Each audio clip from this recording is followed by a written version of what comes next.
Everybody Loves Raymond is one of the most successful sitcoms of all time. It was a ratings juggernaut for CBS, has generated 6 international spinoffs, and catapulted the careers of several members of the cast. But as with any Hollywood success story, there's always a darker side to the glitz and glamour. These are the secrets that one of America's favorite sitcom families tried to hide.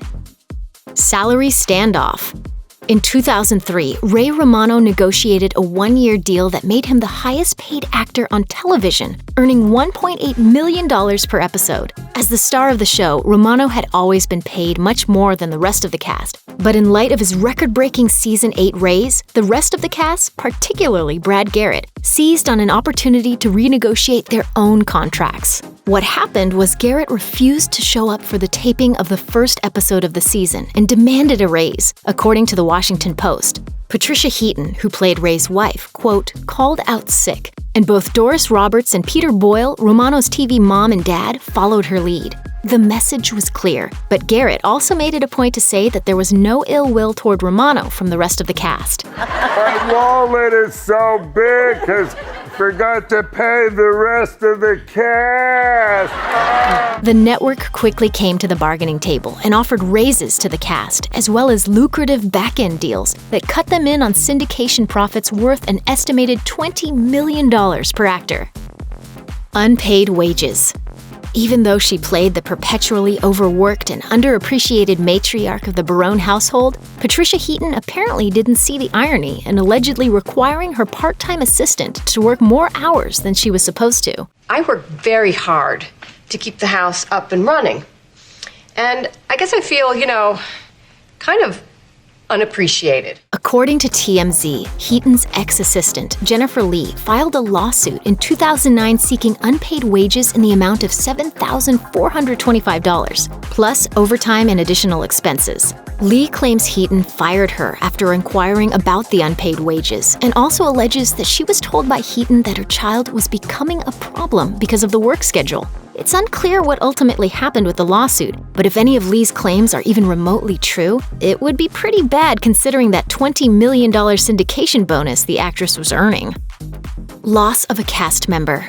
In a shock to both his real family and TV family alike, Sawyer Sweeten, who played Jeffrey Barone on the show, killed himself while visiting family in Texas in April of 2015. In a statement given to People, Sawyer's parents stressed that their son did not suffer from textbook depression and that he was happy, upbeat, and loving.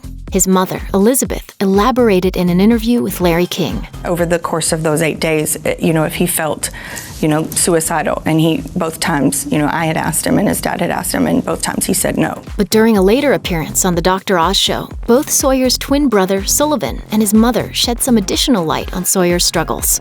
We both definitely enjoyed being on the show. I think it was afterwards when we realized how much school we missed and how little we got to socialize with other kids. The toxicology screening revealed that Sawyer had marijuana in his system at the time of his death, and his cousin, Jacqueline Steins, came forward to speculate that the teen had likely suffered from depression. Steins told Radar Online, "There is a history of depression in the family, all through. Many of them are on medication for depression."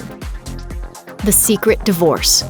In Brad Garrett's memoir, When the Balls Drop, he couldn't be more candid about his divorce, particularly the alimony payments, which he likens to paying for the lease on a car after turning it in, while someone else is driving it. But while he and his wife's legal separation was going down, neither one uttered a word about it in public.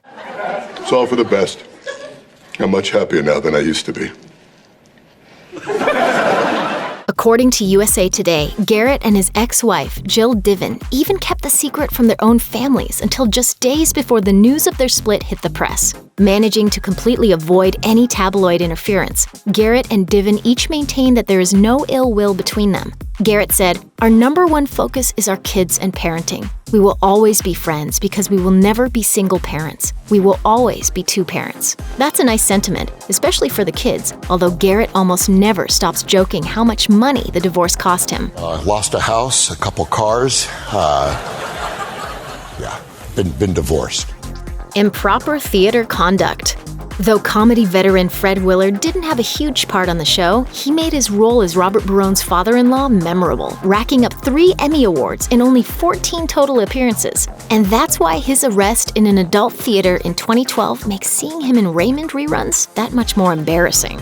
Hey, what happened? According to TMZ, Willard was caught touching himself inappropriately when the LAPD entered the Tiki Theater for a routine anti-prostitution enforcement check. And although Willard and the theater manager continually maintained the actor's innocence, Willard eventually entered and completed a diversion program so that he could avoid a public lewdness trial, according to CBS News. The comedy legend took the whole incident in stride, and he even seemed like he was willing to talk about it publicly, like during his appearance on Late Night with Jimmy Fallon. It's the last time I'm going to listen to my wife when she says, "Why don't you go out and see a movie?" Thanks for watching. Click the Nicki Swift icon to subscribe to our YouTube channel. Plus, check out all this cool stuff we know you'll love too.